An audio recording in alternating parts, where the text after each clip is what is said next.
میرے اپنے ارادے میں یہی تھا کہ صبح کی مجلس جس عنوان پہ تھی اسی کو اس وقت کی گفتگو میں کچھ آگے بڑھاتے، البتہ یہ کہ ہمارے برادران کی خواہش ہے اس کا احترام کرتے ہوئے موضوع کو جو ہے وہ تبدیل کیا ہے اور ان کی خواہش کے مطابق موضوع کا انتخاب ہے۔ چاہتا ہوں کہ اس موضوع کے تحت جو باتیں میں نوجوان بھائیوں اور چھوٹے بھائیوں تک منتقل کرنا چاہ رہا ہوں وہ آسانی سے منتقل کر سکوں۔ دیکھیں، اچھا عنوان وہی ہے، ایصال ثواب، صبح بھی وہی تھا اور اس وقت بھی وہی، اور میں لے آتا ہوں آپ کو اس الگ موضوع کے اوپر۔ خالق کائنات نے انسان کو وہ صلاحیت دے کے اس دنیا میں بھیجا ہے کہ یہ کسی بھی سمت سفر کر سکتا ہے اور اپنے مقام سے اوپر یا نیچے جا سکتا ہے۔ بلندی کی طرف جانا چاہے تو فرشتوں سے اوپر جائے، پستی کی طرف جانا چاہے تو جانور سے بدتر ہو جائے۔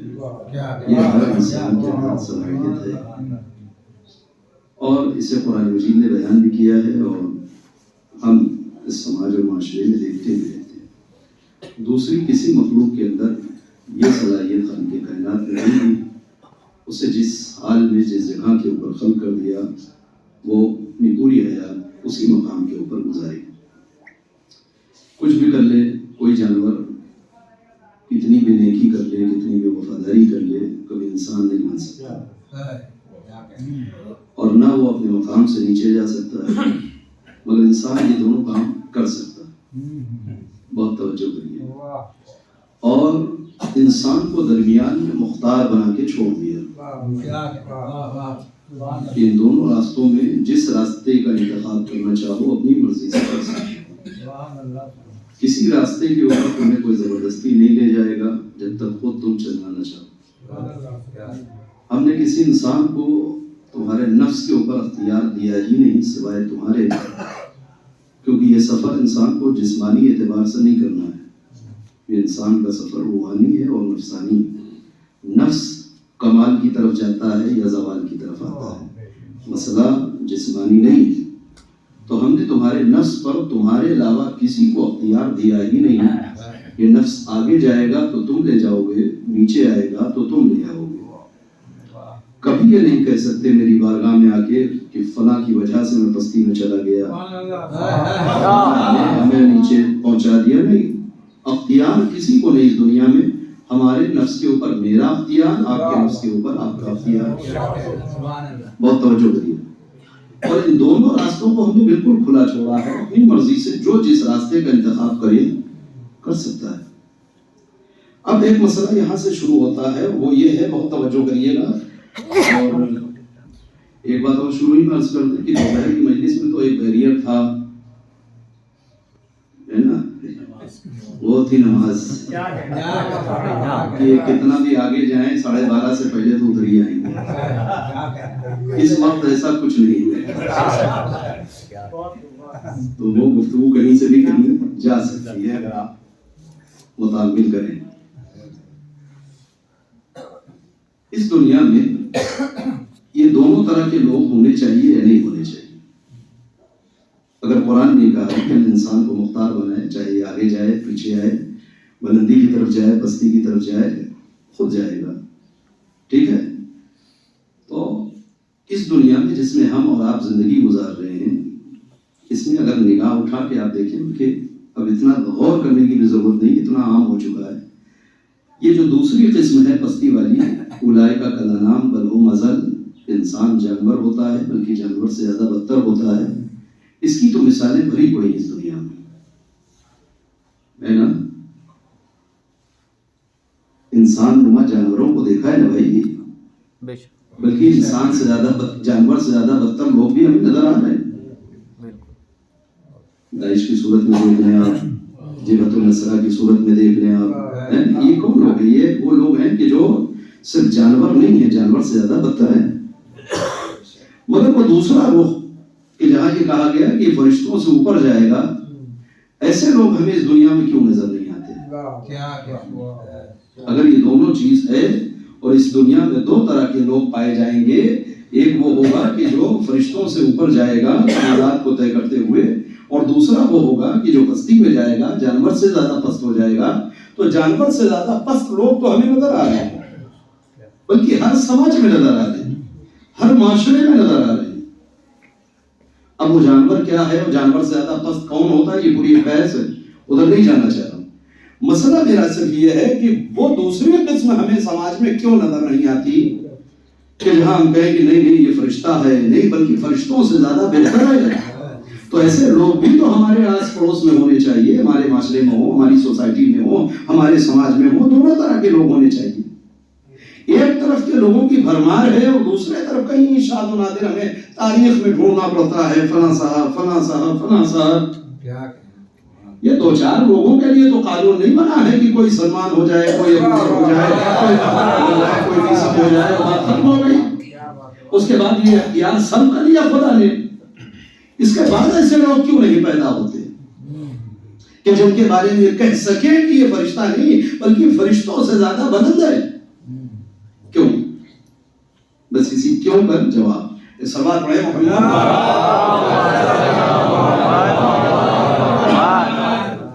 توجہ کریے، خالق کائنات نے انسان کے اندر یہ صلاحیت تو رکھی ہے، اور اس میں کوئی شک نہیں کہ ہر بشر کے اندر یہ صلاحیت اس نے رکھی ہے کہ جتنا یہ بلندی کا سفر طے کرنا چاہے اتنا بلند ہو جائے. توجہ کریے، یہ خود نہ تھکے تو جہاں تک جانا چاہے جائے گا. اور دن کی مجلس میں نے عرض کیا تھا کہ اس پوری کائنات کو خلق ہی اسی مقصد کے تحت کیا ہے کہ اپنی ساری توانائی انسان کے قدموں پہ ڈالے تاکہ انسان کمال کے منزل تک پہنچ جائے. پوری دنیا میں جتنی چیزیں ہیں یہ سب اپنی ساری انرجی انسان کو اسی لیے دے رہی ہیں تاکہ اس کے ذریعے سے انسان کمال تک پہنچ جائے. تو کائنات تو اپنا کام کر رہی ہے. یونیورس میں جتنی چیزیں ہیں یہ سب مدد کر رہی ہے انسان کو، مگر انسان آگے نہیں بڑھ رہا ہے. کیوں؟ بہت توجہ. دیکھیے، کبھی کبھی کسی چیز کی صلاحیت کو ابھارنے کے لیے کچھ شرطیں ہوتی ہیں اور راستے میں کچھ موانع آتے ہیں جسے رکاوٹیں کہتے ہیں. مثال کے طور پر کسی بیج کے اندر اللہ نے یہ صلاحیت رکھی ہے کہ اسے اگر اچھی زمین مل جائے، پانی مل جائے، گھاس آکسیجن مل جائے، سورج کی روشنی مل جائے، یہ ساری چیزیں جمع ہو جائیں تو یہ بیج اپنی صلاحیتیں ظاہر کرے گا اور دھیرے دھیرے دھیرے دھیرے بلندی کا سفر طے کرے گا. یہ ہر بیج کے اندر یہ صلاحیت اللہ نے رکھی ہے. ٹھیک. اور صاحب ایسا کیا ہم نے کہ ایک بیج لیا میں نے مثال کے طور پہ کھجور کا بیج، اور اسے زمین میں دفن کر دیا. اچھی زمین ہے، کھاد ہے، پانی ہے، سورج کی روشنی آ رہی ہے، ہوا مل رہی ہے. کچھ دنوں کے بعد اس نے دھیرے دھیرے سر نکالا، بڑھنا شروع ہوا. کھجور کی مثال اس لیے لی ہے کہ ایک طویل درخت ہوتا ہے. مثلا اللہ نے کھجور کے بیج میں یہ صلاحیت رکھی ہے کہ اگر سب کچھ ٹھیک ٹھاک رہا تو یہ 40-50 فٹ تک بلند ہوگا. بڑھ بھی رہا دھیرے دھیرے دھیرے دھیرے. جب اس نے 10 فٹ یا 15 فٹ کا سفر طے کر لیا تو ہم نے اس کے اوپر ایک شیڈ لا کے ڈال دیا. ٹین شیڈ ڈال دیا ہے, کسی اور چیز سے رکاوٹ ڈال دی. پانی روز دے رہے ہیں, ہوا روز مل رہی ہے, سورج کی روشنی روز مل رہی ہے. اب آپ بتائیے کہ یہ بیج جس میں یہ صلاحیت تھی کہ یہ 50 فٹ تک اوپر جا سکتا تھا, لاکھ ہم پانی دیں, کھاد دیں, سورج کی روشنی ملتی رہے, سارے منرلز ملتے رہے مٹی کے, کیا یہ 50 فٹ کا سفر طے کرے گا؟ کیوں نہیں؟ کیونکہ درمیان میں ایک رکاوٹ آ گئی, ایک شیڈ آ گیا. یہ اس کی صلاحیت کو ختم کر دے گا, مگر اب یہ 50 فٹ کا سفر طے نہیں کر پائے گا. کیوں؟ خرابی کہاں ہے؟ کہ یہ رکاوٹ, اس رکاوٹ کو آپ درمیان سے ہٹا دیں تو اس کی جتنی صلاحیتیں ہیں یہ خود بخود ظاہر کرتا رہے گا, اور اگر 50 فٹ جانا ہے تو جائے گا. بالکل ایسے ہی انسان کو کمال کا سفر طے کرنے کے لیے کچھ پانی کی ضرورت ہے, کچھ کھاد کی ضرورت ہے, کچھ منرلز کی ضرورت ہے, کچھ سورج کی روشنی کی ضرورت ہے. یہ جانتے ہیں ساری چیزیں کیا ہے؟ پیغمبروں کی ہدایت یہ کھاد پانی ہے, حدیث ہے یہ سورج کی روشنی ہے, قرآن مجید کی آیات یہ اس کے لیے انرجی کا کام کرتی ہے. سب ہم روز دے رہے ہیں, حدیث بھی سنائی جا رہی ہے, قرآن کی تلاوت بھی ہو رہی ہے, ذکر اہل بیت بھی ہو رہا ہے, یعنی سب کچھ مل رہا ہے کھاد پانی. مگر اس کے باوجود ہم نہیں دیکھتے کہ انسان کے اندر جتنی صلاحیت اللہ نے رکھی ہے انسان اس صلاحیتوں تک پہنچ جائے. کیوں نہیں ہو رہا؟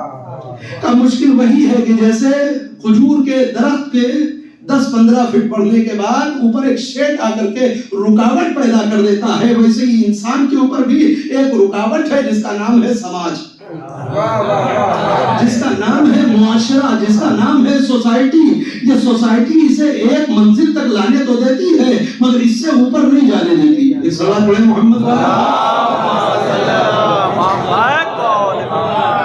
یہ سماج اور معاشرہ. ہاں ٹھیک ہے, تھوڑا بہت مومن ہو گئے, کام چل رہا ہے. بالکل ویسے کہ جیسے وہ درخت 10 فٹ اوپر آ گیا, ٹھیک ہے, ویسے زیادہ اب 50 فٹ نہیں جائے گا, 40 فٹ نہیں جائے گا, کیوں؟ اس لیے کے درمیان میں ایک شیڈ آ گیا ہے. انسان بھی جب کمال کا سفر طے کرنے لگتا ہے تو درمیان میں ایک شیڈ آ کر کے رکاوٹ بن جاتا ہے, ایک رکاوٹ ایجاد ہو جاتی ہے. وہ کون سی چیز ہے؟ وہ سماج ہے, وہ معاشرہ ہے, وہ سوسائٹی ہے. ہو سکتا ہے کوئی چھوٹا بھائی, کوئی ہمارا بچہ یہ سوچے بعد میں کہ آخر سماج کیسے رکاوٹ بنے گا. ہم مومن بننا چاہ رہے ہیں. ابھی آپ نے کہا تھا کہ آپ کے نفس کے اوپر کسی کو کنٹرول نہیں لیا. ایک اور صلوات پڑھ لیں محمد. کیسے ہو سکتا ہے؟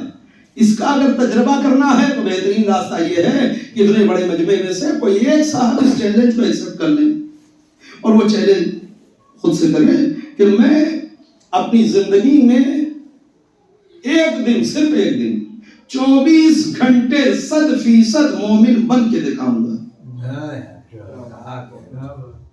اتنا آسان کام دیا میں نے. صرف ایک دن. 50 سال زندگی ہو گئی, 40 سال کی زندگی ہو گئی, 60 سال کی ہو گئی, 70 برس اللہ نے دے دیا. ایک دن, صرف ایک دن اپنی زندگی کا آپ منتخب کریں. اس پورے 24 گھنٹے میں 100% مومن بن کے دکھاؤں گا. اس میں کہیں کوئی کمی نہیں آئے گی. ایک سیکنڈ کے لیے بھی میں ایمان کے دائرے سے باہر نہیں جاؤں گا, پوری طرح سے مومن. مگر شرط یہ ہے کہ جو دن آپ چنیں سنڈے کا نہ ہو. فرصت ہے, آپ نے اے سی آن کیا, یہ سردی ہے تو کمبل دیا, ایک روم میں گوشے میں چلے گئے, اور مولوی صاحب نے 24 گھنٹہ کہا تھا نا, میں ان کو 36 گھنٹے کر کے دکھاؤں گا. میں دکھاتا ہوں کیسے مومن نہیں رہوں گا. نہ کسی سے ملیں گے, نہ کسی سے جڑیں گے, کچھ نہیں, تو مومن تو بن جائیں گے. یہ تو وہ دین ہی نہیں ہے کہ جو اللہ نے ہمیں دیا ہے. تمہیں سماج میں رہنا ہے, تمہیں معاشرے میں رہنا ہے, تمہیں سوسائٹی, تو ایسا دن چنیے کہ جو ورکنگ ڈے ہو. بالکل صبح جیسے آپ روزانہ اٹھتے ہیں ویسے اٹھیں, جیسے بھی بچوں سے بات چیت کرتے ہیں ویسے کریں, جیسے ناشتہ نہا دھو کر کے آفس جاتے ہیں بالکل جائیں, جیسے آفس میں لوگوں سے ملتے ہیں بالکل ویسے, بالکل نارمل سا دن. ملے جلے شام کو جیسے آتے ہیں, پھر دوستوں کے ساتھ بیٹھتے ہیں, محفل جمتی ہے, جو کچھ ہوتا ہے بالکل ویسے ہی. ایسا کوئی ایک دن منتخب کریں اور یہ طے کریں کہ اس میں 100% مومن رہوں گا. جس دن آپ یہ قدم اٹھائیں گے اس دن آپ کو یہ سمجھ میں آئے گا کہ یہ سماج کیسے قدم قدم کے اوپر انسان کے ایمان کا دشمن ہے. اس دن سمجھ میں آئے گا جب آپ اس میں رہیں گے اور ہر طرف کرپشن دیکھیں گے اور مجبور کیے جائیں گے کہ آپ بھی کرپشن کریں، تب سمجھ میں آئے گا۔ جب سڑک پہ چلیں گے اور ہر طرف عریانیت نظر آئے گی، تب سمجھ میں آئے گا کہ نگاہوں کو کنٹرول کرنا کتنا مشکل ہے۔ جب راستوں سے گزریں گے اور کانوں میں غیر شرعی آوازیں جائیں گی، اس دن سمجھ میں آئے گا کہ اس معاشرے میں، اس سماج میں، گندے سماج میں رہ کے مومن بنے رہنا کتنا مشکل ہے۔ جب دوستوں کے درمیان بیٹھیں گے اپنی زبان پہ کنٹرول کر لیں گے، مگر اگر انہوں نے غیبت شروع کر دی اور کانوں میں غیبت پڑ رہی ہے، تب سمجھ میں آئے گا کہ واقعی گندے معاشرے میں ایک انسان کا اچھا بننا کتنا مشکل ہے۔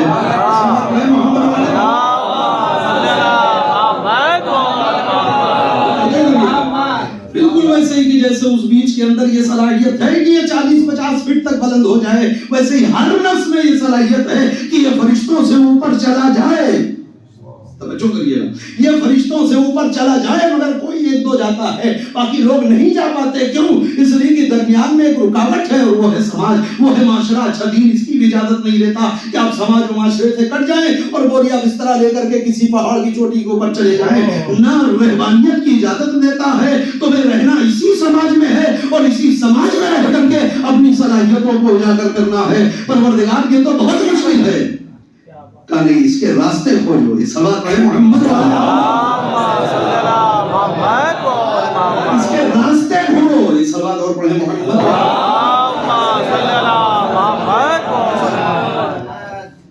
ایک اور صلوات پڑھ لیں باقی لوگوں کو دقت ہے، یہ اور صلوات پڑھ لیں محمد۔ بہت توجہ، یہاں تک بات سے آپ متفق ہیں؟ چلیں اب اس کا راستہ کیا ہے؟ بالکل کامن سینس۔ اس کا راستہ یہ ہے کہ پہلے سماج اچھا ہو، سوسائٹی اچھی ہو، معاشرہ اچھا ہو۔ عظیم صاحب نے کام بڑھا دیا، ابھی اپنے کو سدھارنا ایک کام، پورے سماج کو سدھارنے چاہیے، پورے معاشرے کو ٹھیک کریں گے۔ کون ہمارے کہنے سے ٹھیک ہونے لگا؟ وہ کہے گا تم اپنا گھر دیکھو، ہمارے گھر میں کیوں جا رہے ہو؟ تم سے کہا مطلب تم کون ہوتے ہو ہمیں سدھارنے والے؟ اسی سماج میں تو نا، کون کس کی سن لے گا؟ لیکن عزیزوں یہ ضروری ہے کہ سوسائٹی اچھی ہو، یہ ضروری ہے کہ معاشرہ اچھا ہو۔ بہت توجہ کریے گا، کتنی باتیں میں دلیل کے طور پہ تو میرے خیال سے بات واضح ہو چکی ہے۔ میں چاہتا ہوں کہ میری بچی مکمل حجاب پہ پابندی کے ساتھ اصلی تعلیم حاصل کرے۔ اسکول کہتا ہے کہ تمہیں حجاب کے ساتھ ہم پڑھنے نہیں دیں گے، اب کیا کریں؟ یا تعلیم سے دور ہو جائیں یا دین سے دور ہو جائیں، ہے نا؟ غلط کہہ رہا ہوں؟ اسی سماج کا حصہ ہے اسکول۔ کیا کریں گے آپ آگے؟ کہ نہیں مشکل پیدا ہوئی یا نہیں پیدا ہوئی؟ ہم تو چلے تھے کہ نہیں ہم 100% مومن بنیں گے، مگر سماج قدم قدم پہ رکاوٹ پیدا کرے نا، اس کے بغیر تم آگے نہیں بڑھ سکتے۔ ہم کیا کریں؟ لازم یہ ہے کہ ہمارا سماج اور معاشرہ اچھا ہو۔ سماج اور معاشرہ ہم اچھا کریں گے، کون؟ یہ کام حکومتوں کا ہے۔ اگر ہر آدمی اپنے ہاتھ میں لاٹھی اٹھا لے گا تو بجائے اچھا ہونے کے کیا حشر ہوگا سماج کا، یہ آپ ہی جانتے ہیں۔ پھر جنگل راج ہو جائے گا۔ لہذا ہر آدمی کو پرمیشن نہیں دی جا سکتی کہ وہ سماج کا سدھارک بن کر کے باہر نکل آئے، جیسے بہت سے لوگ آج کل نکلے ہوئے ہیں لوگوں کو سدھارنے والے۔ کیا برا حال ہو گیا ہے ملک کا پورے۔ لہذا ہر آدمی کی ذمہ داری نہیں ہے کہ وہ سماج کو سدھارتے۔ توجہ کریے گا، اس کام کے لیے کسے رکھا گیا؟ حکومت کو۔ حکومت کی ذمہ داری یہ ہے کہ وہ سماج کو اچھا بنائے، مگر اس کے لیے ضروری یہ ہے کہ پہلے حکومت اچھی ہو۔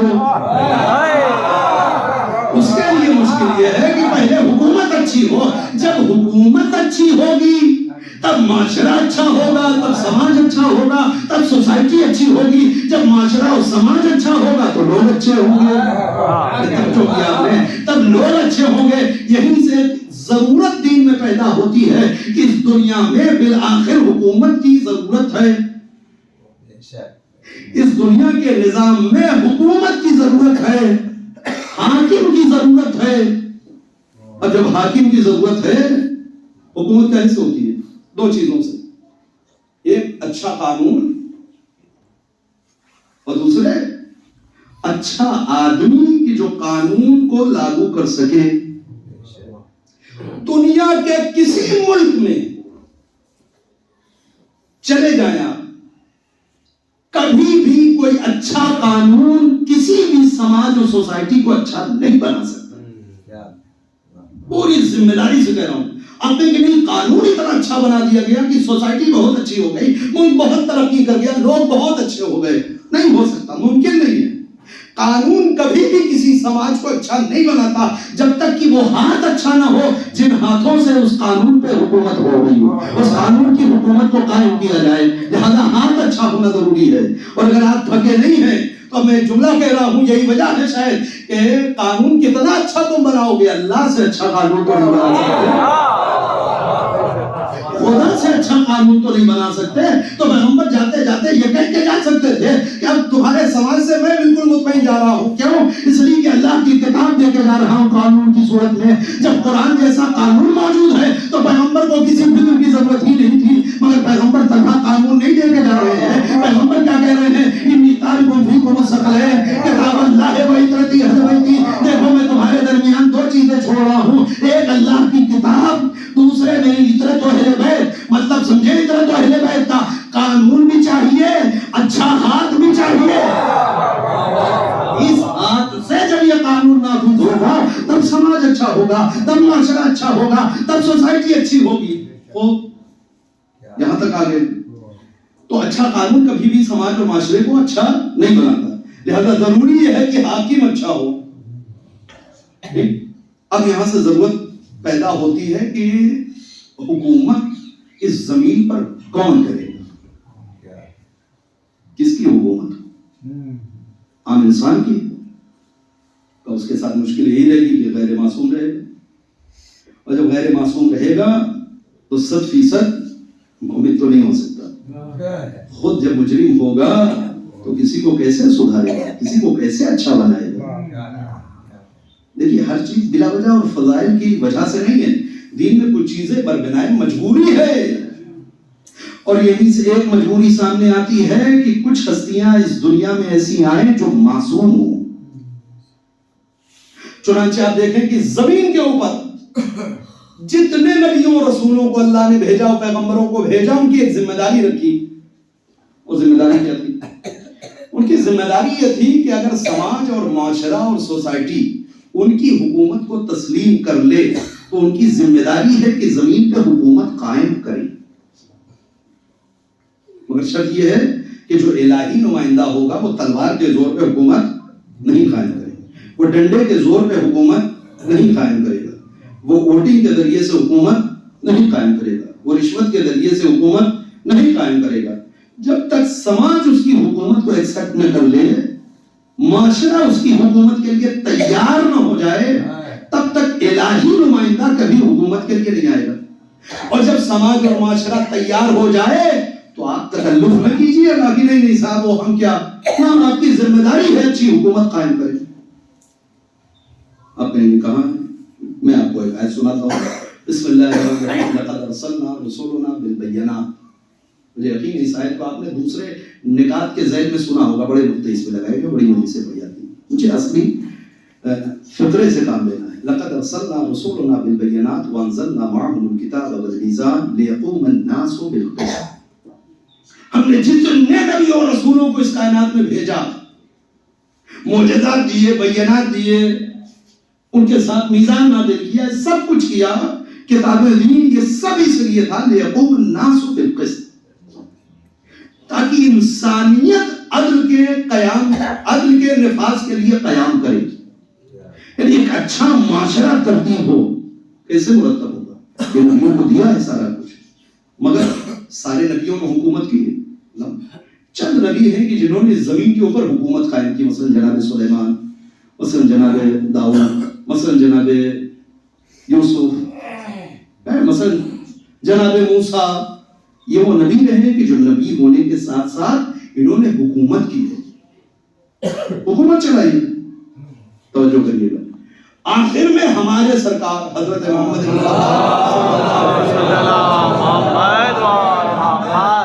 ٹھیک ہے, تو جگہ جگہ آپ کو ملیں گے, مگر کب؟ شرط وہی ہے کہ الہی نمائندہ تلوار کے زور پہ، ڈنڈے کی طاقت کے اوپر یا رشوت سے یا لوگوں کو خرید کے حکومت نہیں قائم کرے گا جب تک سماج میں اتنی صلاحیت نہ پیدا ہو جائے کہ وہ یہ سمجھ سکے کہ ہمارا حاکم کیسا ہونا چاہیے. اور جب وہ سمجھ لے گا اور الہی نمائندے کے سامنے آئے گا کہ آپ ہماری حکومت کو قبول کریں، اب وہ قبول کرے. چنانچہ آپ پیغمبر کی حیات کو دو حصوں میں بانٹنا چاہے تو بانٹ سکتے ہیں. ایک مکی زندگی ہے، ایک مدینے والی زندگی ہے. مکے کی زندگی میں پیغمبر اسلام پیغام دین تو پہنچا رہے ہیں مگر حکومت قائم نہیں کرتے. آپ کہیں گے مکے میں مددگار نہیں تھے. لوگ مکے میں تو جناب ابو طالب جیسا مددگار تھا. بالآخر ادھر آ کر کے جتنے مددگار تھے اکثر اس میں سے پہلے سے تھے. مثلا مولا کائنات مدینے آ کے مدد کر رہے ہیں تو مکے میں بھی تھے.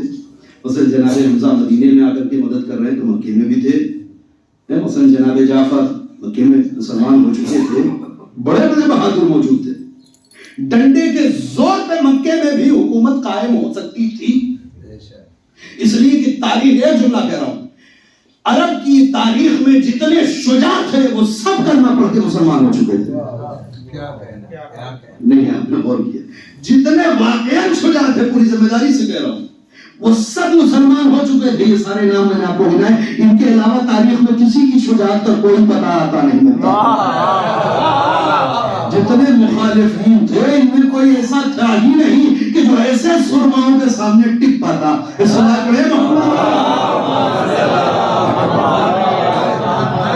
میں پوری ذمہ داری سے کہہ رہا ہوں. مگر یہی پیغمبر جب ہجرت کر کے مکے سے مدینے آتے ہیں تو مدینے آتے ہی حکومت تشکیل دیتے ہیں. اور مکے میں اب جو حکومت بنی تو حاکم کون ہے؟ پیغمبر حاکم. حکومت کرتے ہیں پیغمبر. پیغمبر سے مرجع وقت نہیں ہے، حکومت ہے پیغمبر کی. کیا فرق ہو گیا؟ فرق یہ ہے کہ مدینے کے لوگ آمادہ تھے ان کی حکومت کو تسلیم کرنے کے لیے. لہذا پیغمبر جب آئے اور آنے کے بعد چند کام ابتدا میں ہوئے ہیں مختصر، اس کے بعد لوگوں نے چھوٹے جتنے قبیلے ہوتے تھے اور قبیلوں کا جو سردار ہوتا تھا وہی ان کا حاکم ہوتا تھا، وہی سب سارے فیصلے لیتا تھا، وہی سارے قانون نافذ کرتا، سب کچھ وہی. سب نے میٹنگ کی. کا جب سرکار آ گئے ہیں تو ان سارے الگ الگ قبیلوں میں الگ الگ حاکم کی ضرورت نہیں ہے، ہم سب مل کے چلتے ہیں اور سرکار سے کہیں ہماری حکومت کو قبول. جب لوگ خود سے آئے پیغمبر نے حکومت کو قبول کر لیا. توجہ کریے. تو قانون الہی یہی ہے کہ الہی نمائندہ تلوار کی طاقت پر حکومت قائم نہیں کرے گا. میں کچھ کہہ رہا ہوں بار بار، اس پہ توجہ کرے بچے. وہ کب کرے گا؟ جب لوگوں میں اتنا شعور بیدار ہو جائے کہ اس سے بہتر ہمارا کوئی حاکم نہیں ہو سکتا. تب چلے پیغمبر اس دنیا سے جاتے جاتے انہوں نے امیر المومنین کی حکومت کا اعلان کر دیا. نہیں کر دیا. غدیر کیا ہے؟ اعلان حکومت امیر المومنین ہے. امیر المومنین کی حکومت بیان کی ہے رسول اللہ نے. حاکم بنایا ہے. امیر المومنین حاکم ہے. اور پھر جاتے جاتے کہہ رہے ہیں کہ یہ دو چیزیں دے رہا ہوں، دیکھو حاکم بھی دے رہا ہوں اور اللہ کا قانون بھی دے رہا ہوں. یہ دونوں ملیں گے تو یہ سمجھ لو کہ پھر گمراہ نہیں ہوگے. یہ ہر ایک کے لیے نا، اگر ہر ایک ان دونوں سے وابستہ ہو جائے تو کہیں ایک قدم لے لیے بھی گمراہی نظر نہیں آئے گی. اور جب گمراہی نظر نہیں آئے گی تو پھر ترقی ہی ترقی ہوگی، کمال ہی کمال ہوگا، بلندی ہی بلندی ہوگی. اب ایسے سماج میں دکھیں گے آپ کو صرف فرشتے نہیں، فرشتے سے بہتر، فرشتے سے اوپر کے لوگ ایسے سماج میں نظر آئیں گے. پھر کیا ہوا؟ پیغمبر اس دنیا سے گئے، لوگوں نے کہا نہیں ہمارے لیے اللہ کا کلام کافی ہے. امیر المومنین کے بازو میں طاقت تھی یا نہیں؟ تلوار اٹھا سکتے تھے نہیں. اس کی اور بھی اسباب ہیں اپنی جگہ، مجھے اس سے بحث نہیں ہے. اور علی کے ساتھ جو مخلص صحابہ تھے وہ تھے. پھر وہی بات آئے گی کہ اگر علی بن ابی طالب تلوار اٹھا ہی لیتے تو ان میں سے کوئی ایسا تھا جو ٹک جاتا علی کے سامنے؟ بولے ٹک سکتا تھا؟ نہیں. مگر امیر المومنین نے بتایا ہے، احتجاج کیا ہے، اپنی خلافت کو لوگوں سے بیان کیا ہے، رسول اللہ نے بنایا تھا، یہ دعویٰ کیا ہے. ایسا نہیں کہ خاموش بیٹھ گئے، دعویٰ پیش کیا. اور جب لوگ ہی قبول کرنے کو تیار تھے امیر المومنین بھی کنارہ کش ہو. 25 سال کے بعد یہی سماج پھر اٹھ کے آتا ہے علی کے پاس، وہ کہتا ہے کہ نہیں آپ ہماری حکومت کو قبول کرنا. اب الہی نمائندے کو یہ بھی حق نہیں ہے کہ تکلف کرے لکھنؤ والوں کی طرح، ارے نہیں ہو کہاں میں حاکم ہوں کہاں. نہ، ذمہ داری ہے. کیوں؟ اس لیے کہ زمین کے اوپر حکومت الہی کو نافذ کرنا ذمہ داری ہے. لہذا پھر احتجاج کیا ہے علی ابن ابی طالب نے اپنی جگہ کے اوپر، مگر بالآخر انہی نااہلوں کی حکومت قبول کی یا نہیں کی؟ بہت توجہ کریے، قبول کیا یا نہیں کیا؟ کر لیا نا. آپ کو کیا لگتا ہے جو قانون اتنے دور سے گزرتا ہوا چلتا چلتا چلتا ابھی تک یوں ہی آ رہا ہے، وہ آخری وقت میں جا کر کے ٹوٹ جائے گا؟ خدا کہے گا نہیں یہ قانون چل نہیں پا رہا ہے، لہذا آخری حجت کو ہم تلوار دے کے بھیجے دیتے ہیں، وہ جائے گا تلوار کے زور پہ حکومت قائم ہی کر دے گا. ہو جائے گا ایسا؟ نہیں، اگر بات پہنچا سکا تو میری خامی ہے. وہ رول جو ابھی تک چل رہا تھا اور نبیوں کے زمانے میں رہا، رسول کے زمانے میں رہا، امیر المومنین کے دور تک آیا، یہ اچانک آخری امام کے وقت میں ٹوٹ کیوں جائے گا؟ کیونکہ ہمیں بچپن سے یہ بتایا گیا وہ امام آئیں گے ان کے پاس ذوالفقار ہے، وہ امام بعد میں نکلیں گے، ذوالفقار ہی پہلے نکلیں گے. وہ خون خرابہ ہوگا، وہ قتل و غارت مچے گا، وہ ہاکار، ایک طرف سے امام کاٹتے ہوئے آگے بڑھیں گے اور سدھار کے ایک دم رکھی دیں گے. اگر یہی کام کرنا تھا تو اس سے پہلے کیوں نہیں ہو گیا؟ اس میں کوئی مشکل آ رہی ہے؟ کوئی مشکل آ رہی ہے؟ امیر المومنین کو پرمیشن دے دیتے 1400 سال پہلے ٹھیک ہو جاتا ہے سمجھ. یا بعد والے کسی امام کو یہ اجازت مل جاتی کہ آپ تلوار کے زور پہ قائم کر دیں نظام الہی کو تو ہو جاتا نا. اس لیے کہ امام، ہر امام برابر ہے، ایسا نہیں کوئی امام بلند ہے، کوئی چھوٹا ہے، کوئی بڑا ہے، نہ، سب برابر ہیں.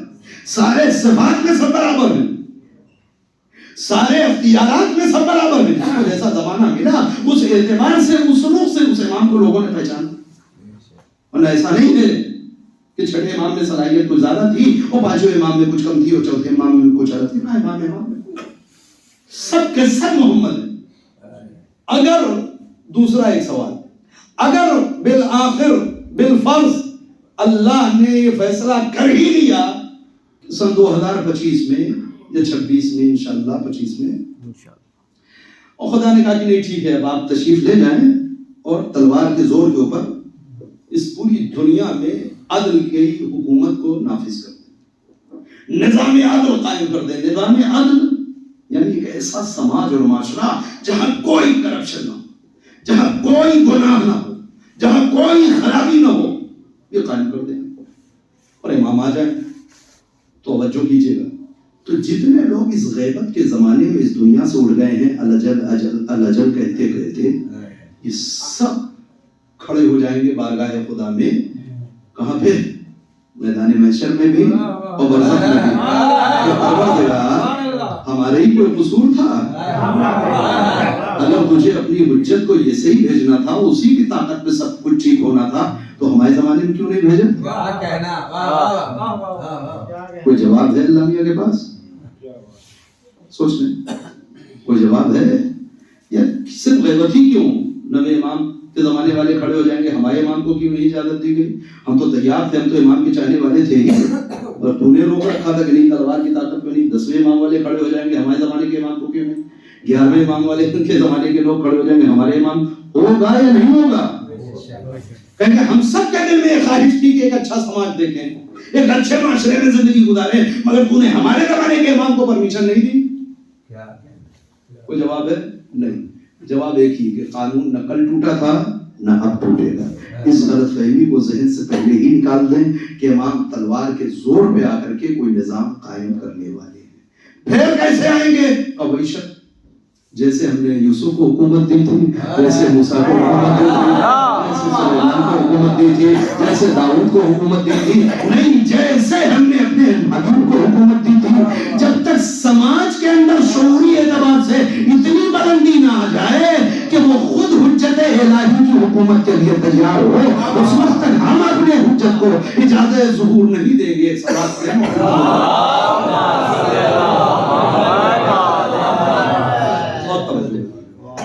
آنے کے بعد تلوار چلے گی، وہ ایک ضرورت ہے، وہ کا مسئلہ ہے. اب کیا ہو؟ اب ہم چلے کہاں سے تھے اور پہنچے کہاں؟ اتنی گفتگو میں ہم نے یہ محسوس کر لیا کہ ایک اچھی، نیک اور صالح اور عادل حکومت کی ضرورت اس زمین پر ہے. ایسی اطمینان بخش حکومت ہو جہاں کوئی خوف نہ ہو، جہاں کوئی کھٹکاہی نہ ہو،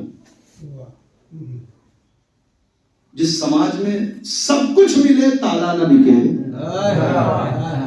نہ کوئی چوری ہو، نہ کہیں ڈاکہ ہو، نہ کوئی خوف ہو، ایک گھاٹ پہ شیر اور بکری دونوں پانی پی رہے ہو، نہ اپنے رزق کی فکر ہو، نہ اس کے دل میں کوئی خوف پیدا ہو، کچھ نہیں۔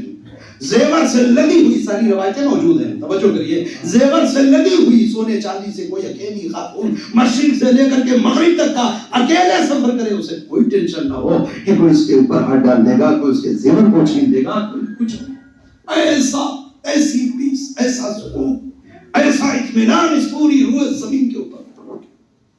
ایسی حکومت چاہیے یا نہیں چاہیے؟ توجہ کریے، چاہیے نا۔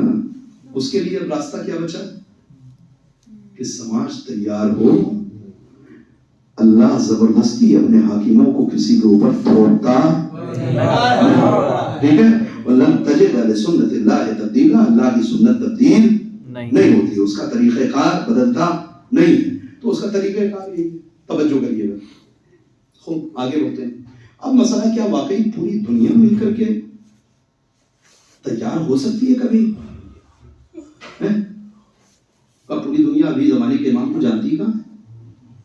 تو پوری دنیا تو یوں ہی کٹ گئی۔ ہم بات کم سے کم اس سماج کی کر رہے ہیں کہ جو امام کی آمد کا منتظر بھی ہے، جو امام کو امام مانتا بھی ہے، یہ اس کے لیے کیا کر رہا ہے؟ ایک صلوات پر محمد۔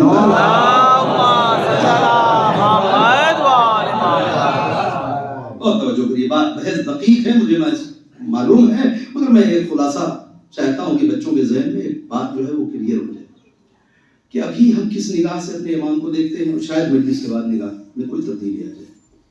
اب مسئلہ یہ ہے کہ ہمیں بھی کچھ کرنا ہے کہ چپ چاپ بیٹھیں، جب سب تیار ہوں گے تو آٹومیٹک تیار ہو جائیں گے، امام آ جائیں گے۔ ایک چیز اور ہم کو سمجھائی گئی، اور وہ یہ کہ صاحب 313 لوگ جب تک نہیں ہوں گے تب تک امام نہیں آئے۔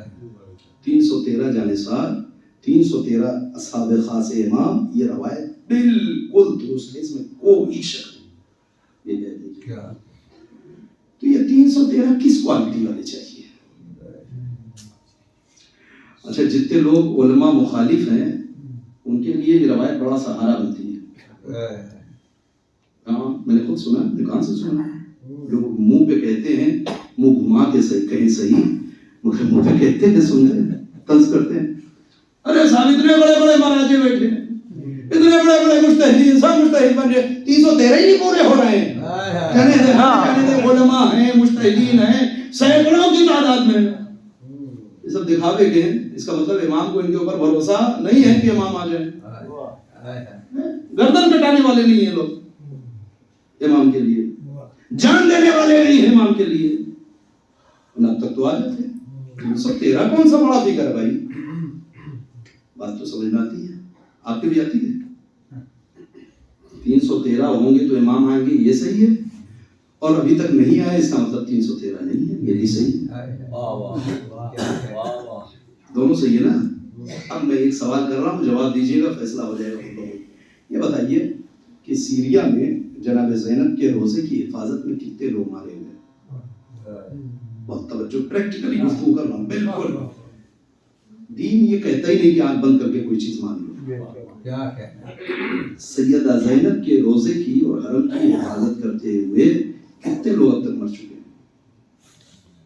ایگزیکٹ فگر اگر نہیں بھی معلوم ہے تو یہ طے ہے کہ سینکڑوں میں نہیں ہے، ہزاروں میں، ٹھیک ہے۔ عراق میں روزوں کی حفاظت کرتے ہوئے، اچھا توجہ کیجیے گا، یہ ساری مثالیں کس کی دے رہا ہوں؟ روزوں کی۔ سیدہ زینب کا روزہ، کربلا میں امام حسین کا روزہ، نجف میں مولا علی نہیں، مولا علی کا حرم۔ جن جوانوں کے دل میں حرم کی اتنی حیثیت ہے کہ اس کے لیے گلا کٹانے کو تیار ہے، کیا لگتا ہے آپ کو کہ یہ پوری حزب اللہ کی فوج، یہ اللہ والوں کی فوج، چاہے لبنان میں ہو، جہاں بھی ایران میں ہے، یہ سب پلٹ جائیں گے، پلٹی مار دیں گے، امام آئیں گے، کہیں نا ہم تو نہیں روتے؟ ایسا آپ کو لگتا ہے؟ یہ جو اینٹ اور در و دیوار کے نام پہ جان سے کھیلنے کو تیار ہیں،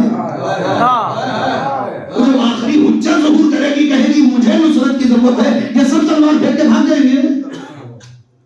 چلے ہم اپنے کو رکھتے ہی نہیں کھانے میں، ہم تو ہے ہی نہیں.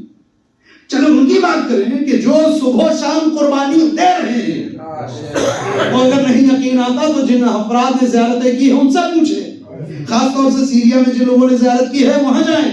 سیدہ زینب کے روضے کی طرف بہت سارے دروازے ہیں، یہ ساری باتیں نہیں بیان کرنے کا مقصد ہے. چاروں طرف سے کور کیا ہوا ہے، ایک طرف سے گھما پھرا کر کے راستہ تاکہ اس کی حفاظت ہو سکے. تو اتفاق سے راستہ وہاں سے گزرتا ہے جہاں سامنے ہی آپ کو قبرستان نظر آئے گا جس میں وہ چھوٹے چھوٹے بچے جن کی تصویر لگی ہے کہ جنہوں نے اپنی قربانی پیش کی ہے اس روضے کی حفاظت میں. یہ کوئی مذاق کر رہے ہیں؟ ایک ایک گھر سے دو دو چار چار جوان جو قتل ہو رہے ہیں، یہ کوئی مذاق ہو رہا ہے؟ اب بتائیں 313 جانثار ابھی تک نہیں ہوئے، بولیں کیا کریں؟ روایت بھی صحیح ہے، تجربہ ہمارا صحیح ہے، اور تجربے سے بڑا کوئی روایت نہیں ہو سکتی، کوئی آیت نہیں ہو سکتی. تجربے کے خلاف انسان یقین بنا ہی نہیں سکتا. اب تک دین کی نصرت میں کتنے جانباز ہیں کہ جنہوں نے اپنے جان کی بازی لگا دی، روز لگا رہے ہیں. اسی جنگ میں کتنے ایسے پاکیزہ نفس قتل ہوئے، اندازہ ہے. حزب اللہ کا ایک ایک فرد اس کی قیمت لگائی جا سکتی ہے. تو کیا ہوا؟ کیوں نہیں آ رہا ہے؟ اس کا مطلب کہیں کچھ گڑبڑ کر رہے ہیں. مولا آ جائیے، آپ 313 کے لیے منتظر ہیں کہ جانثار نہیں ہیں، یہاں ہزاروں تیار بیٹھے ہیں، صف میں لگے ہیں، چھوٹے چھوٹے بچے لگے ہیں، نوجوان لگے ہیں، جوان لگے ہیں. آئیے جان دینے والے موجود ہیں. ایک جواب ہو گیا، مجھے جان دینے والوں کی ضرورت نہیں ہے کیونکہ میں خود قربانی پیش کرنے نہیں آ رہا ہوں. بس یہ جملے میں پورا فیصلہ ہے، کیونکہ میں خود قربانی دینے نہیں آ رہا ہوں. یہ کربلا نہیں ہے. مولا پھر میں حکومت کرنے آ رہا ہوں تو مجھے ایسے 313 چاہیے کہ جو میری حکومت کو قائم کر سکیں. تم غلط طریقے پہ لے جا رہے ہو. جتنے لوگ جان دے رہے ہیں ان کی وفاؤں کو میرا سلام، ان کے جذبے کو ہم قبول کرتے ہیں سب اپنی جگہ پہ. ہمیں یقین ہے کہ جان دینے کا مسئلہ ہے تو 300 نہیں 3000 سے زیادہ نکلیں گے آج کی تاریخ میں. اس میں کوئی شک نہیں 3000 سے زیادہ لوگ نکلیں گے. مگر مسئلہ یہ ہے کہ آنے والا وہ کربلا سجانے نہیں آ رہا ہے. کربلا میں اصحاب حسین ہیں اور ایک اصحاب امام زمان ہیں، دونوں میں فرق ہے. کربلا میں ایسے چاہیے تھے کہ جو جان قربان کرنے میں دریغ نہ کرے. تم مکس کر رہے ہو. اب جو امام آ رہا ہے یہ خود قربانی دینے نہیں آ رہا ہے، شہادت دینے نہیں آ رہا ہے، یہ حکومت کرنے آ رہا ہے. اور جب حکومت کرنے آ رہا ہے تو مجھے 313 ایسے چاہیے کہ جن کے دم پہ یہ ایک محلے میں حکومت نہیں کرنی ہے، چھوٹے سے کسی اسٹیٹ میں حکومت نہیں کرنی ہے، پورے قرے ارض کے اوپر نظام عالم کو قائم کرنا ہے. لہذا ایسے چاہیے. صرف متقی اور پرہیزگار اور فقیر سے ہمارا کام نہیں چلے گا. نیک لوگ موجود ہیں، مالک معلوم ہے، مگر اس دنیا کے سسٹم کو چلانے لائق لوگ بھی تو چاہیے. اس سے واضح کرنا بہت ضروری ہے. یہ کیسے ہوگا مولا؟ بات سمجھ میں نہیں آئی. تھوڑا کیا کہنا چاہتے ہیں؟ میں یہ کہنا چاہتا ہوں کہ مجھے بیسٹ انجینئر چاہیے مگر وہ کہ جو پرہیزگار بھی ہو. اچھے سائنٹسٹ چاہیے مگر ایسا کہ جو نفسانی اعتبار سے پرہیزگار بھی ہو. ٹاپ کلاس کے ڈاکٹرز چاہیے مگر ایسے کہ جو پابندی سے دین کے پابند بھی ہوں، پرہیزگار بھی ہوں. یعنی نفسانی پاکیزگی کے ساتھ ہر فیلڈ کے ماہرین چاہیے. شاید نفسانی پاکیزگی کے ساتھ، کیونکہ بہت اچھا ڈاکٹر ہے مگر کرپٹ ہے، امام کی حکومت میں جگہ پائے گا. بہت بڑا سائنٹسٹ ہے مگر کردار اچھا نہیں ہے، کیریکٹر لوز ہے، امام کی حکومت میں جگہ پائے گا نا. تو ہم کو ہر شعبے ہر ڈپارٹمنٹ کے ٹاپ کلاس کے لوگ چاہیے، اچھے مومن. اور وہ کہ جو باکردار بھی ہوں، پاکیزہ نفس بھی ہوں. یہ لوگ کہاں پڑھ کے تیار ہوں گے؟ امریکہ کی یونیورسٹی میں. بولے بھائی ایسے ٹاپ کلاس کے سائنٹسٹ، ڈاکٹر، انجینئر، پروفیسر، جہاز چلانے والے، نظام جنگی کو دیکھنے والے، ماہرین فوج، اچھے اچھے اسلحوں کے ماہرین، جتنے شعبے ہوتے ہیں، ڈپارٹمنٹ جتنے ہوتے ہیں ایک حکومت کو چلانے کے، ایسے مومن اور پاکیزہ پڑھے لکھے لوگ کہاں پیدا ہوں؟ پڑھ کے نکلے کس یونیورسٹی سے؟ اب میں نتیجے لے آیا. امریکہ کی یونیورسٹی ایسے لوگوں کو بنا کے نکالے گی، لندن میں کہیں، جرمنی میں کہیں، فرانس میں کہیں، کہاں نکل سکتی کوئی یونیورسٹی؟ سوچے ہمیں صرف ٹاپ کلاس کا ڈاکٹر نہیں چاہیے، شرط یہ ہے کہ کردار جو ایسے ہی پاکیزہ ہو. اب کیا ہوگا؟ یہ لوگ تو بنا دیں گے ڈاکٹر، مگر اس کی پاکیزگی چھیننے کے بعد یہ تو پورا مشن چلائیں گے کہ یہ پاکیزہ نہ بن پائے، اور اسی پر کام کر رہے ہیں. مولا پھر کیا ہوگا؟ کام کیسے چلے گا؟ کم سے کم میرے ظہور سے پہلے اس زمین کے چھوٹے حصے پر کوئی ایک ایسی حکومت قائم ہو جائے کہ جہاں کی یونیورسٹی میں پاکیزہ نفس ڈاکٹر نکلنے لگے، سائنٹسٹ نکلنے لگے، اچھے اچھے لوگ، چھوٹی سی ایک ایسی پاکیزہ حکومت قائم ہو کہ جو ایسے لوگوں کو پہلے تیار کر کے لے آئے کہ جن کی طاقت پر امام کو ظہور کرایا جائے.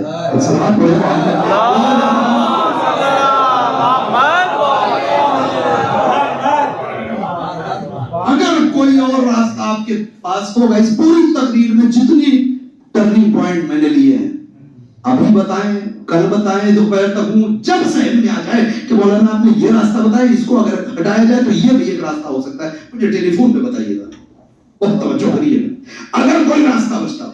لہذا ضروری ہے کہ چھوٹے ہی حصے پہ صحیح پہلے ایک ایسی حکومت قائم ہو کہ جہاں اچھے لوگ حاکم بن جائیں. معصوم تو نہیں ہوں گے کیونکہ معصوم کی حکومت قائم کروانی ہے، غیر معصوم ہی ہوں گے مگر عام لوگوں جیسے نہ ہوں، کم سے کم متقی ہوں، پرہیزگار ہوں، عقیدے سے زندہ دار ہوں، خوف خدا رکھنے والے ہوں.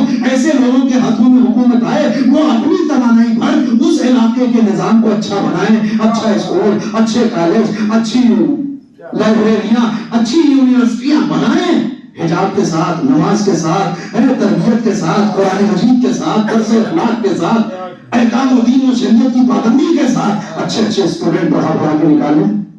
اور جب ایسے ایسے لوگ نکلنے لگیں گے تو دھیرے دھیرے دھیرے دھیرے دھیرے انہیں میں سے 313 لوگ چھپیں گے. ہر شعبے کے لیے لوگ چاہیے، ہر شعبے کے، ہر فن کے ماہر لوگ چاہیے. امام کو ایسا نہیں کہ کوئی اور آئے گا باہر سے تو امام ایکسپٹ نہیں کریں گے نا. آپ کے اندر کلیجے میں طاقت ہے، آپ ہندوستان کی کسی یونیورسٹی میں مومن رہتے ہوئے کسی ٹاپ کلاس کے اوپر پہنچیے، آپ یقین جانیے کہ امام کی حکومت میں آپ کو جگہ ملے. لیکن یہاں مشکل ہے. اب سمجھ میں آیا مولا کب ہوگا؟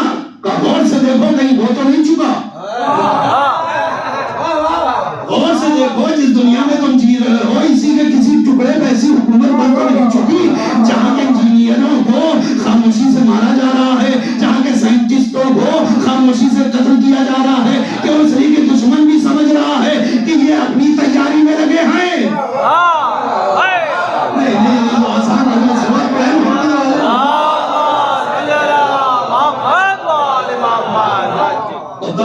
لازم ہے کہ ظہور امام سے پہلے اس زمین کے اوپر چھوٹے حصے میں صحیح ایک ایسی حکومت قائم ہو کہ جہاں ایسے باکردار افراد معاشرے میں لائے جا سکے.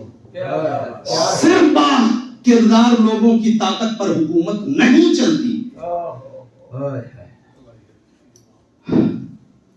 نام نہیں لوں گا، مجھے معلوم ہے نام ذہن میں بھی ہے، مگر لوگ کٹ ٹیسٹ بہت کرتے ہیں، بات حقیقت کو سمجھتے ہیں. امیر المومنین علی ابن ابی طالب علیہ الصلوۃ والسلام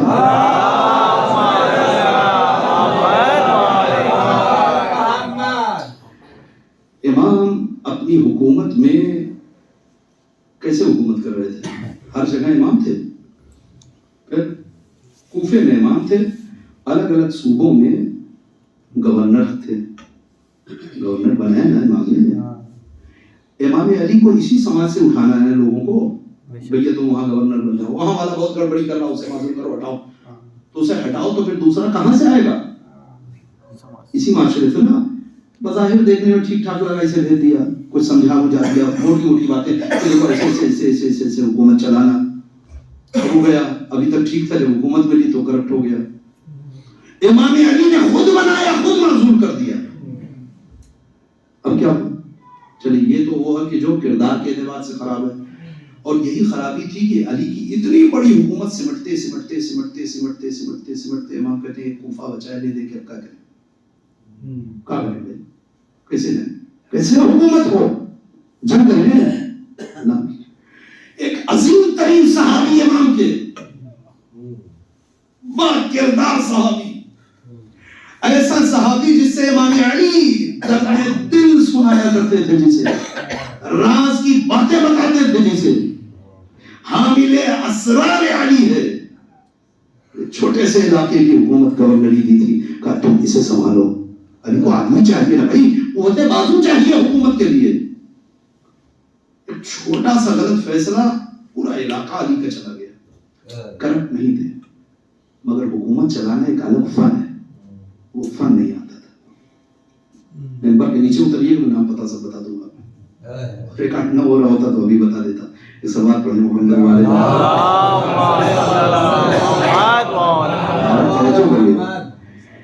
ہوتا ہے ایک آدمی بہت بڑا وقت کا مرجع ہے، فقیہ ہے، مگر کوئی ضروری ہے کالج کا وہ مینیجر بنا دیا جائے تو نظام بہت اچھی طریقے سے چلا لیا جائے کالج کا۔ مینیجری کرنا ایک الگ مسئلہ ہے، اور اصول فقہ اور فقہ پڑھانا بیٹھ کر کے الگ مسئلہ ہے بھائی۔ ہو سکتا ہے نہیں ہو سکتا ہے؟ کسی بہت بڑے میڈیکل کالج کا یہ مینیجر ہوگا، یہ جو ہے ڈین ہوگا، کس کو لائیں گے آپ؟ کہ فلاں آدمی فقیہ بڑی اچھی مجلس پڑھتا ہے، بہت نماز شب کا پابند اسے بنا دیا جائے۔ بھیا وہاں نماز شب کا پابند ہونا صرف کافی نہیں ہے، اس کو اس شعبے کے متعلق کچھ علم ہے یا نہیں؟ آپ سمجھ میں آیا؟ مراجع پہ انگلی اٹھانا آسان ہے، وہ جس فیلڈ کے ہیں اپنی جگہ محترم ہے۔ امام کو خالی مرجع وقت نہیں چاہیے ملک میں چلانے کے لیے حکومت، ایسا آدمی چاہیے کہ جو دنیاوی علوم کے ساتھ ساتھ باکردار بھی ہو۔ اس کے لیے یونیورسٹیوں کی ضرورت ہے، اس کے لیے کالجوں کی ضرورت ہے، اس کے لیے اس فیلڈ کے ماہرین کی ضرورت ہے۔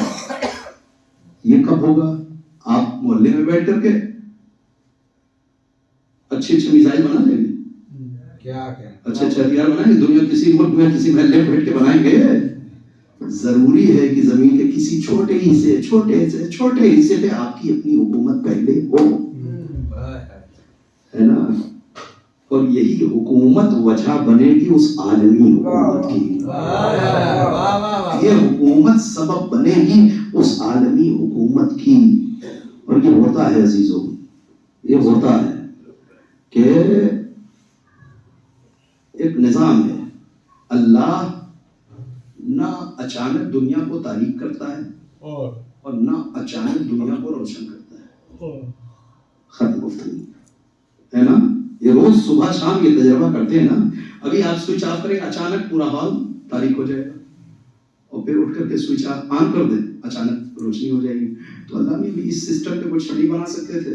روزانہ دن میں روشنی دینا ہے اور رات میں تاریکی ہونا ہے، تو کچھ فرشتے لگائے جاتے کہ وہ اچانک جو ہے کہیں سے ایک سوئچ بند کرتے ہو اور پوری دنیا اندھیری میں، اور پھر 12 گھنٹے کے بعد وہ سوئچ آن کر دیتے، پوری دنیا میں روشنی۔ جب ہم اتنا کر سکتے ہیں، خدا نہیں کر سکتا؟ اس نے اس پیٹرن پہ دنیا کو نہیں بڑھایا، نہ وہ اچانک اندھیرا کرتا ہے نہ اچانک اجالا کرتا ہے، روزانہ۔ کیسے؟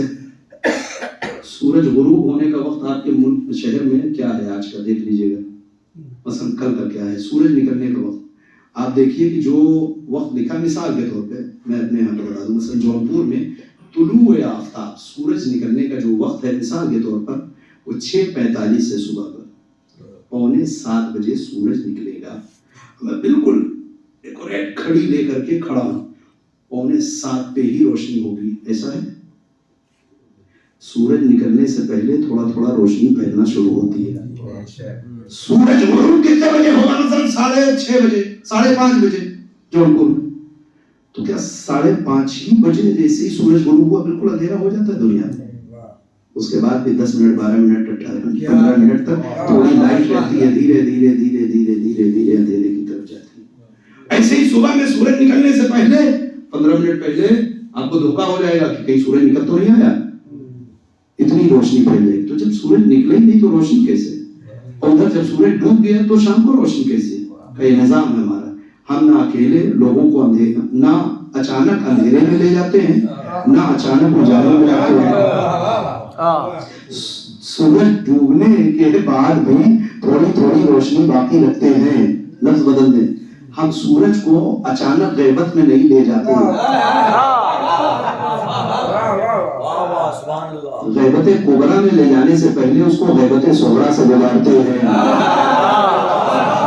تھوڑی تھوڑی روشنی رہے, تھوڑی تھوڑی لائٹ رہے, لوگ اس تھوڑی تھوڑی روشنی میں اس تاریکی کے لیے تیار ہو جائیں. اور پھر جب سورج نکالتے ہیں تو اچانک کائنات کو روشن نہیں کرتے.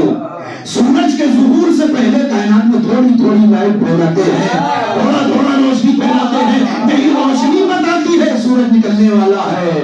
باقی تو اسی دور میں ہم آ چکے ہیں, زمین کے ایک حصے پہ ہمیں تھوڑی روشنی نظر آ رہی ہے. یہی روشنی بتا رہی ہے کہ سورج طلوع کرنے والا ہے, آفتاب نکلنے والا ہے. اب سمجھے, جو لوگ اندھیروں کے خونگر ہوتے ہیں, جنہیں روشنی اچھی نہیں لگتی, وہ روشنی کے دشمن ہو جاتے ہیں. اصل میں ایران سے دشمنی نہیں ہے, ساری دنیا سمجھ رہی ہے اگر یہ روشنی بڑھتی چلی گئی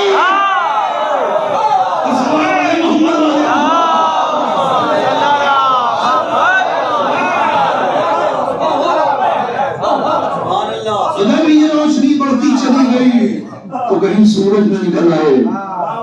لہذا اس روشنی کو آگے نہیں بڑھنے دیں گے.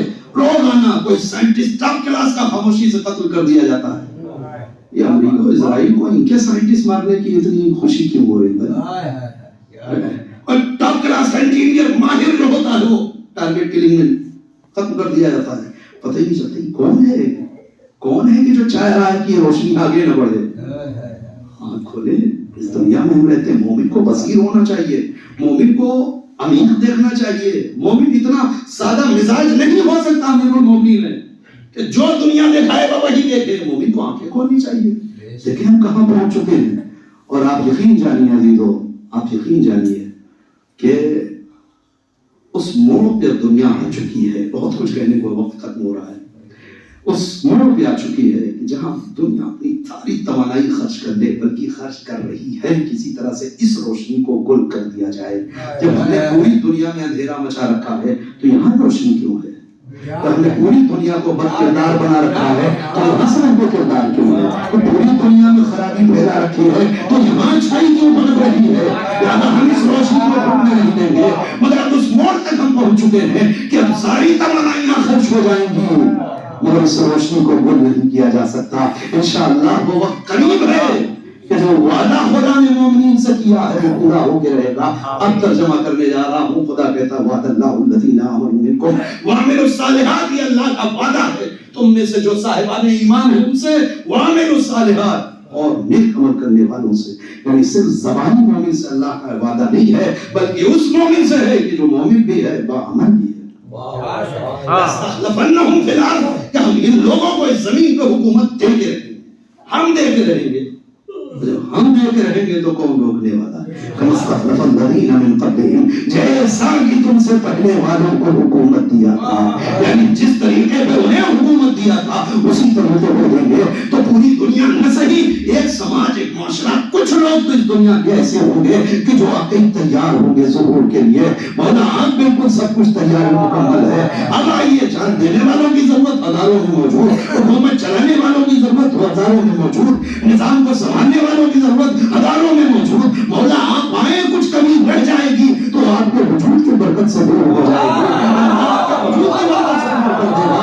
اب وہ زمانہ آئے گا کہ جب اللہ کہے گا ہاں آپ سماج بھی تیار ہے, معاشرہ بھی تیار ہے, سارے اسباب بھی مہیا ہیں, سارے لوگ تیار ہیں, اب ظہور ہوگا. ایک جملے میں کہیں, ہمارے صرف الجھن کہنے سے ظہور نہیں ہے, ہر آدمی کو اس ظہور کے میدان میں اپنا کردار اور رول ادا کرنا پڑے گا.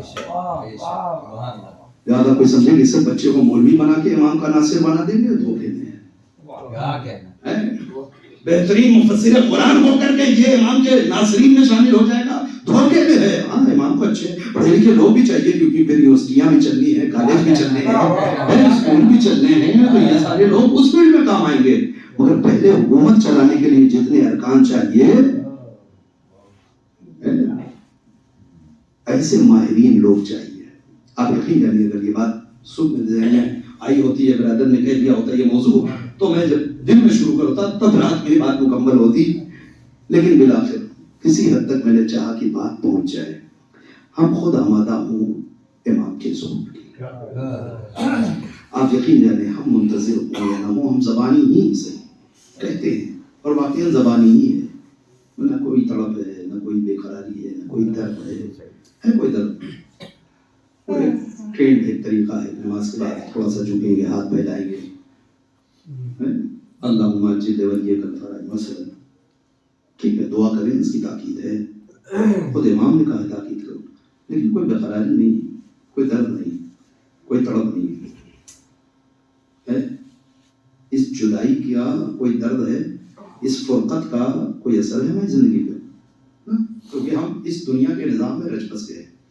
سب کچھ ٹھیک چل رہا ہے, ہماری سیلری چل رہی ہے, ہماری نوکری چل رہی ہے, ہمارا کاروبار چل رہا ہے, لڑکی کی شادی ہو رہی ہے, بچے پڑھ لکھ رہے ہیں, کاروبار میں چل رہا ہے. تھوڑا کچھ نہیں چاہتی ہے, دقت آتی ہے, بچ بچا کے نکلنے سارے چل رہا ہے. کیوں فکر ہو گئی ہمیں کہ زمین پہ نظام حکومت اللہ کا قائم ہونا ہے. ایسی حکومت کے لیے کوئی بے قراری ہے ہی نہیں ہماری.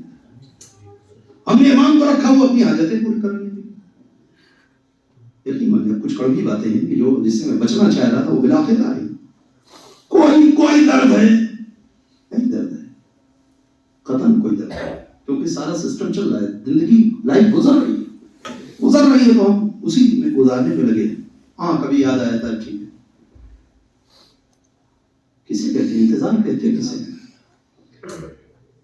کسی ماں کا بیٹا جو صبح گاڑی سے اسکول جاتا ہے, اسکول وین سے, مثلاً دن میں 1 بجے گھر آ جاتا ہے.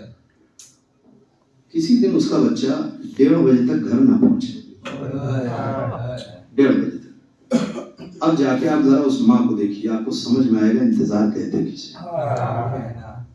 1:30 بجے تک وہ تھوڑا بے قرار ہوگی, دھیرے دھیرے 2 بج جائے گا. اب کیا ہوگا, اڑوس پڑوس کے اور بچے جاتے ہیں تو پتہ لگے بھائی آپ کا بچہ آ گیا, آپ کا بچہ آ گیا. 3 بج جائے گا, کیا کرے گی؟ شوہر اگر نہیں ہے قریب تو اسے فون کرے گی, اسکول اگر فون ہو سکتا ہے تو وہاں کرے گی, وہاں فون نہیں اٹھ رہا ہے. اب کیا ہو, اب وہ پرواہ نہیں کرے گی. اب اس کی حالت دیکھیں, جس کا بیٹا 1-2 گھنٹے لیٹ ہو جائے اسکول سے لوٹنے میں, اس ماں کی کیفیت دیکھیے, تب آپ کو سمجھ میں آئے گا انتظار کہتے کسے ہیں. 1400 برس سے ایک امت کا امام غائب ہے. 1100 سال ہو گئے, تقریباً 1200 سال ہونے کے قریب ہیں. 1200 سال میں ایک رات امام کی جدائی اور فرقت میں ہم نے جاگ کے گزاری. کہہ سکتے ہیں امام سے مولا آپ کا انتظار کر رہے تھے؟ بولے بھائی, بتا سکتے ہیں امام کو کہ مولا میں بھی تھا انتظار کرنے والا ہوں؟ نہ, امام کا جیسے لقب منتظر ہے ویسے منتظر بھی ہے. یعنی وہ امام جس کا انتظار کیا جا رہا ہے, امام منتظر, ساتھ ساتھ اس کا لقب منتظر بھی, وہ خود بھی انتظار کر رہا ہے ضرور. ایک ذمہ داری تو اس کی جو ہے وہ اپنی جگہ ہے ہی ہے, اس پوری زمین کے اوپر نظام عدل کو نافذ کرنا. دوسرے کچھ اور ذمہ داریاں بھی اس کے کاندھے ہیں. اور ذمہ داری کون سی ہے؟ وہ ذمہ داریاں ہیں کہ جنہیں آپ جمعے کے دن شاید پڑھتے ہوں, انشاءاللہ امید ہے کہ پڑھتے ہوں گے. ایک دعا ہے جسے دعائے ندبہ کہتے ہیں, اب چلن میں آ گئی ہے. اکثر لوگ اپنے یہاں اہتمام کرتے ہیں دعائے ندبہ کا, لیکن اس کا پورا ایک فارمیٹ بنایا ہوا ہے لوگوں نے. دعائے نطبہ ہوگی، اس کے بعد مولوی صاحب بیٹھ جائیں، تھوڑی دیر کا مصائب پڑھ دیں گے. کیوں پڑھ دیں گے بھائی؟ مولوی صاحب مصائب کیوں پڑھ دیں گے؟ اس والے لوگ رو لیں گے. اس کا مطلب یہ ہے کہ اس پوری دعا کو پڑھ کے آپ کی آنکھ میں آنسو نہیں آئے. اس دعا کا نام ہی تھا دعائے نطبہ. نطبہ آہستہ رونے کو کہتے بھی نہیں ہے، چیخ چیخ کے رونے کو نطبہ کہتے ہیں. ایسی دعا ہے کہ اسے پڑھنے والا چیخ کے روئے گا. مگر سمجھے گا تب نا. تو اس نے تو اسے پڑھ لیا ہے، پڑھ لیا ہے تو اس کو الگ سے رلانے کے لیے مسائل پڑھنے والے کی ضرورت ہے. اس بے قراری اور جدائی اور مفارقت کے بیان نے اس کو ابھی رلایا نہیں. معذرت کے ساتھ بات بری لگے تو آپ پڑھتے پڑھتے پڑھتے نا کوئی ذمہ داری ہے امام کی. آئین الطالب بدم المقتول بکربلا. کہاں ہیں آپ؟ کربلا والوں کے خون کا بدلہ لینے والے لوگ کہاں ہیں؟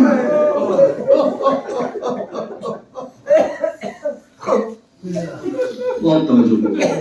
خدا آپ کو نصیب کرے جائیں زیارت حسین کے لیے. جو بھی قافلہ جاتا ہے، سارے قافلے والے عام طور سے احتیاط یہ کرتے ہیں، کوشش ایسے کرتے ہیں، ایسا برنامہ سیٹ کرتے ہیں کہ آپ کو کم سے کم ایک شب جمعہ کربلا میں ملے.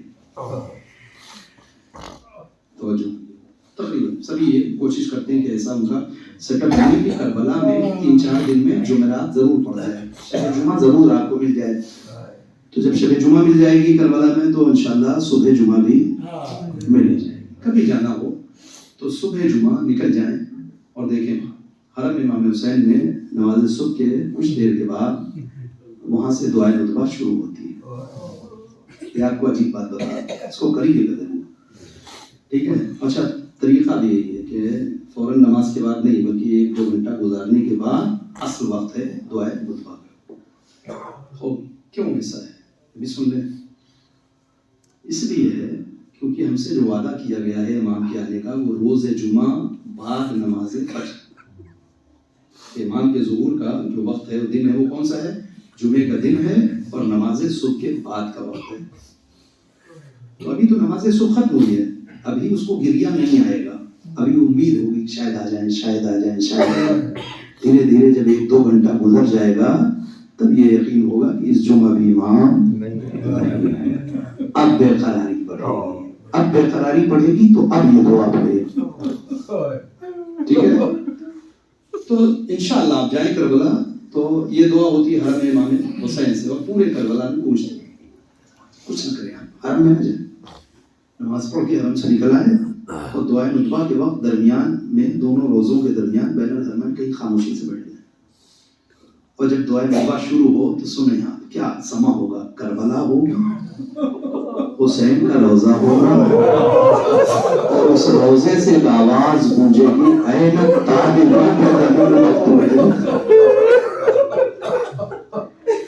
تھوڑی دیر کے لیے ٹھہرے اپنے آپ کو روکیں، آنکھوں کو بند کریں، محسوس کریں. ایسا لگے گا کربلا میں چاروں طرف سے یہ آواز آ رہی ہے کہ کربلا والوں کے خون کا بدلہ لینے والوں کہاں ہیں؟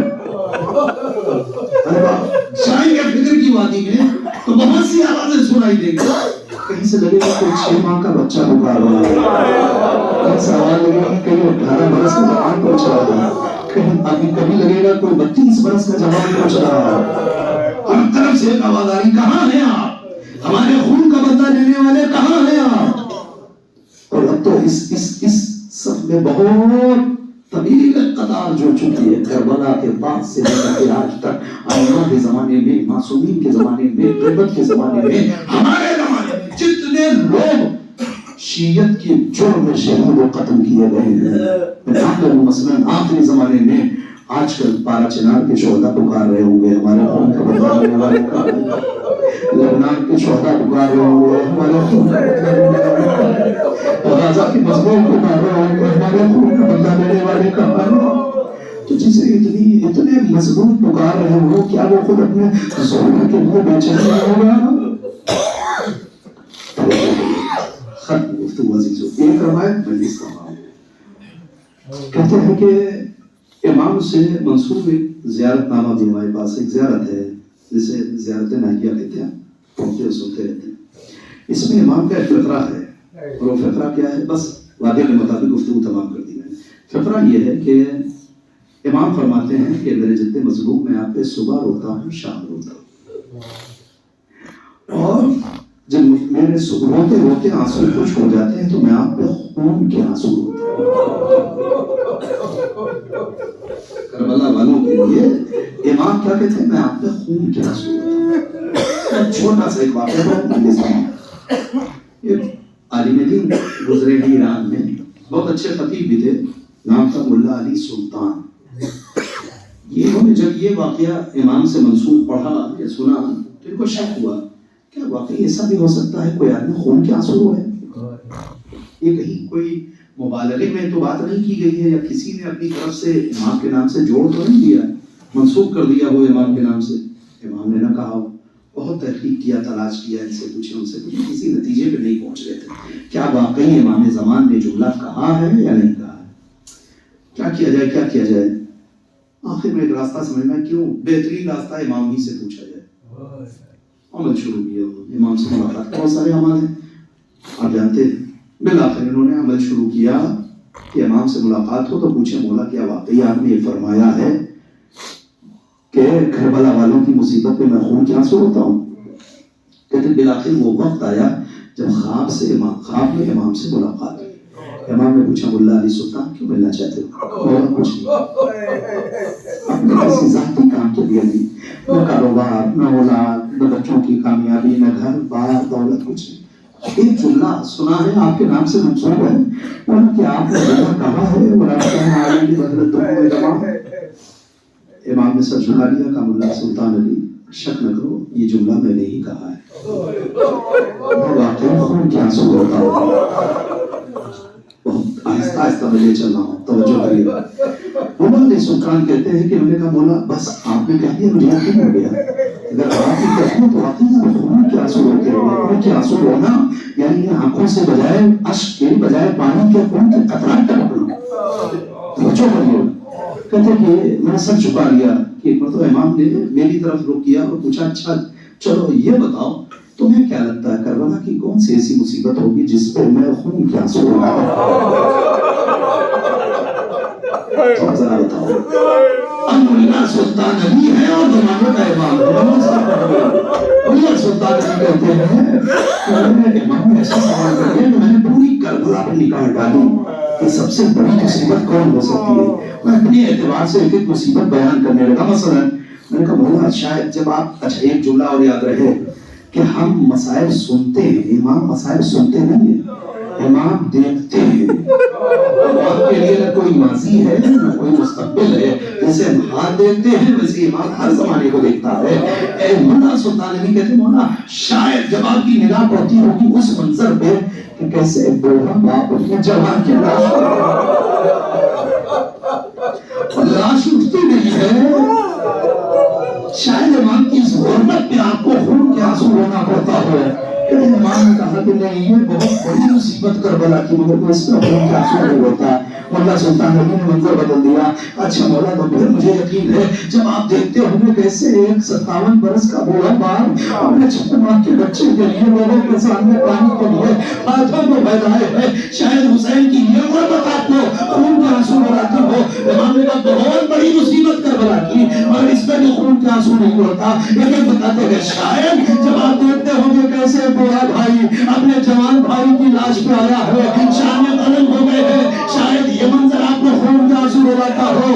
امام نے کہا نہیں کربلا کی بہت بڑی مصیبت مگر میں اس پہ بھی خون کے آنسو نہیں رولاتا، روتا پریما. آخر میں مولا سلطان علی کہتے ہیں شاید آپ اس منظر کو دیکھتے ہو کہ کیسے خشک گلے پر کند خنجر چل رہا تھا، شاید اس پر خون کے آنسو روتے ہو. امام روتے جاتے ہیں اور کہتے نہیں مولا سلطان علی یہ بہت بڑی مصیبت مگر اس میں بھی خون کے آنسو نہیں روتا. مولا سلطان علی کہتے میں چپ ہو گیا. میں نے کہا آقا آپ کو خود بیان کریں وہ کون سا منظر ہے جو آپ کو خون کا آنسو رولاتا ہے. امام